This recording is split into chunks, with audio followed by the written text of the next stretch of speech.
Isang modus na mga makakaliwang grupo ang Tanim EJK para makalikom ng pondo sa pamamagitan ng Trust Fund for Victims ng International Criminal Court. Iyan ang ibinunyag na isang dating kadre ng CPP, NPA, NDF. Si Jason Rubrico sa detalye ng balita. Mainit pa rin ang usapan online tungkol sa mga paggamit ng mga makakaliwang grupo ng mga litrato ng ilang yumaong individual. Pinapalabas kasi na ang mga ito'y namatay dahil sa umano'y extrajudicial killings o EJK kahit hindi ito totoo. Ilang kapamilya nga ng mga yumao ang pumalag sa ginawa ng grupo. Anila, bastos at mapanlin lang na nga ang mga ito, wala pang respeto. Sinabi ng dating kadre ng CPP, NPA, NDF na si Jeffrey Eric Celis, ganito talaga ang modus ng mga makakaliwa, makalikom lang ng pera para sa kanilang mga operasyon. Ayon kay Eric, notorious ang mga grupong ito sa paggamit ng mga propaganda kahit bunga ang mga ito ng pagsisinungaling. Isa na nga riyan, aniya, ay ang ipinapalabas nila ng mga questionabling datos ng mga umano'y namatay sa war on drugs ng Administrasyong Duterte. Yung 30,000 na namatay sa drug war ni Pangulong Duterte, sa kanila galing yan, no? Ang grupo na nagpapakalat niyan ay ang urban operatives ng CPP, NPA, NDF, kagaya ng Karapatan, na specifically binuo yan para mag-pretend na parang human rights group, no? Hindi lang questionably, kundi sigurado tayo na yan ay mga kasinungalingan at ginamit lamang para mag-generate ng international propaganda para sila ay mapunduhan. Ani Eric, hindi na nakapagtataka na ginagawa nilang negosyo ang paglulunsad ng mga propaganda operation, gaya na lamang ng pagdagdag ng mga namatay sa umano'y EJK. Sapagkat may pundo po yan sa International Criminal Court for this particular operations, no? May tinatawag po dyan na mga incentives upang tulungan ang mga pamilya ng mga so-called victims, no? Parang incentive fund yan. Ang ICC ay mayroong Trust Fund for Victims na layong magbigay ng financial support at magpatupad ng mga programa para sa mga biktima ng genocide, crimes against humanity, war crimes at aggression. Kaya ani Eric, sinusunggaban ng mga makakaliwang grupo ang ganitong mga klaseng oportunidad. Ginagamit ani ang mga pondong ito para mas mapalawak ang kanilang operasyon at maisulong ang kanilang interes, kabilang ang pagbuo ng mga karagdagang non-government organization, pagsagawa ng mga rally, paglulunsad ng international solidarity programs at iba pa.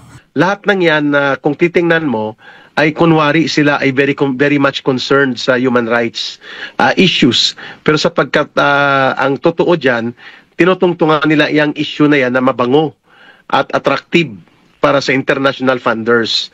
And this include pati ang International Criminal Court na gawa nila yan na mapagkapirahan. Nakarating na sa Philippine National Police ang nag-viral na mga larawan ng mga umano'y biktima ng war on drugs. Sa pangunguna ng Anti-Cybercrime Group ay sinimulan na ang masusing investigasyon laban sa mga individual at grupong nasa likod ng pagpapakalat ng maling impormasyon ng mga peking biktima ng EJK na pilit isinasangkot si dating Pangulong Rodrigo Duterte. Para sa Diyos at sa Pilipinas kong mahal, ako si Jason Rubrico, SM9 News. Nakarating na sa PNP ang mga nag-viral na larawan ng mga nagsasabing biktima raw sila ng war on drugs. Matapos kasing kumalat ang mga naturang litrato sa social media, ay maraming netizens ang pumalag sa mga gawa-gawang istorya ng mga nagpapanggap na biktima ng EJK.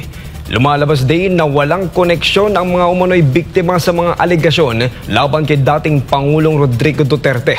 Si Paul Montibon sa report.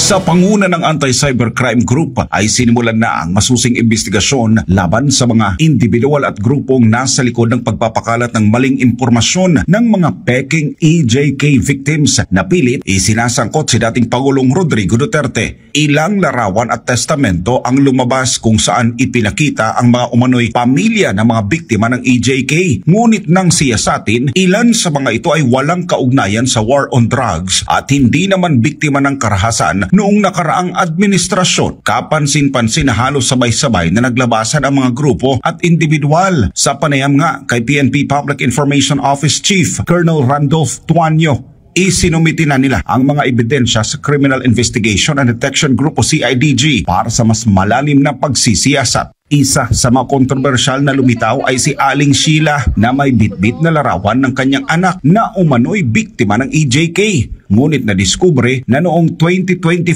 lamang ito namatay, hindi sa ilalim ng Duterte administration, bagkos dahil sa pagkakasangkot sa illegal na droga, pagnanakaw at iba pang krimen sa panahon ng Marcos Jr. administration. Sa isang viral video, makikitang sumasabay si Aling Sheila sa panawagang panagutin si dating Pangulong Duterte.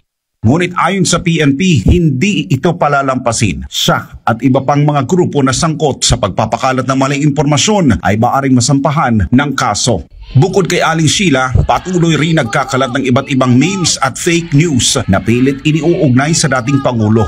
Ngunit iginit ang PNP na hindi nila hahayaang magamit ang kasinungalingan upang linlangin ang publiko. Habang patuloy na nag-iingay ang mga nagpapanggap na biktima ng EJK, mas lumilinaw rin ang layunin nila ang baluktutin ang katotohanan para sa pansariling interes. Ngunit sa pagsisiyasat ng PNP, walang kasinungalingang hindi magbubunyag at walang manipulasyong hindi mabubuwag. Sa huli, mananatiling matibay ang hangarin ng batas na ipagtanggol ang katotohanan laban sa mga mapaninlang na propaganda. Para sa Diyos at sa Pilipinas kung mahal, nag-uulat Paul Montebon, SMNI News. Labis na nasaktan ang pamilya ng isang yumaong individual matapos gamitin ng Bayan Europe ang litrato ng kanilang anak sa isang rally na iniuugnay sa umunoy extrajudicial killings. Samantala, pinuna naman ng kanyang kapitbahay si Aling Sheila matapos itong dumalo sa isang pagtitipon na may kinalaman sa EJK, bit-bit ang litrato ng yumaong anak. Si Jason Rubrico magbabalita. Hindi napigilan ng netizen na si Victoria Banal na punahin ang kanyang kapitbahay na si Aling Sheila matapos makita ang larawan nito sa isang event na may kaugnayan sa umano'y extrajudicial killings. Sa naturang pagtitipon, bit-bit ni Aling Sheila ang litrato ng kanyang anak na iniuugnay ang pagkamatay sa war on drugs, bagay na pinalagan ni Banal. Sa panayam ng SMNI News, iginiit ni Banal na taong 2024 nasawi ang anak ng kanyang kapitbahay. Wala, kilala ko to ha. Anong EJK pinagsasabi nito? Last year lang ito pinatay. Alam ko kasi nandito kami noon. Sinasama niyo yung issue na ito, for what? Unang-una, ikaw, si Alice, alam mo naman na hindi yan, part ng EJK. Dahil last year, again, inuulit ko last year, June yan pinatay. Kinumpirma rin ng Jara Funeral Services sa isang Facebook post na pumanaw ang individual na nasa litrato noong June 2024 sa isang ospital at naiulat ito sa Caloocan City Police. Binigyang diin ni Banal na wala siyang masamang intensyon sa kanyang pagsasalita laban kay Aling Sheila, ngunit aniya, hindi rin tama na magpakalat ng fake news. Gusto ko lang ipaalam sa tao na we know the truth. Hindi yung totoo na victim yun ng EJK kasi I personally know the guy Kaya parang it's unfair naman for the Filipino people na ipagkalat nila na gano'n. I have to let everyone know na kung ano alam ko. Which is true naman talaga. Kung ako magsusulungan, hindi mo makakapera dyan. Hindi naman napigilan ni Christine Tangonan ang kanyang pagkadismaya at matinding hinanakit. Yan ay matapos gamitin ng Bayan Europe ang larawan ng kanyang yumaong kapatid na si Aldrin Tangonan sa isang rally sa The Hague, Netherlands at ilarawan itong biktima ng war on drugs. Una-una sir, siyempre galit. Bakit sir, bumabalik po ang alaala namin.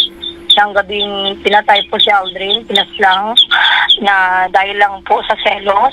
Nang makita namin ito sa TV, parang napakawalang iya nang gumamit ng gano'n na bakit nila ginamit si Aldrin na ganyan na hindi naman po totoo. Binigyang diin ni Christine ang katotohanan sa likod ng pagkamatay ng kanyang kapatid. Isang krimeng bunsod ng selos at hindi ng anumang operasyong may kinalaman sa iligal na droga. Dagdag pa niya, sa halip na babawasan ang sakit na kanilang dinadala, lalo lamang umanong nagpapabigat sa kanilang pagdadalamhati ang pagbaluktot sa katotohanan. Nasaktan po talaga kami sir kasi nung parang na-recall namin sir yung mga pangyayaring ng araw na pinatay si Aldrin po.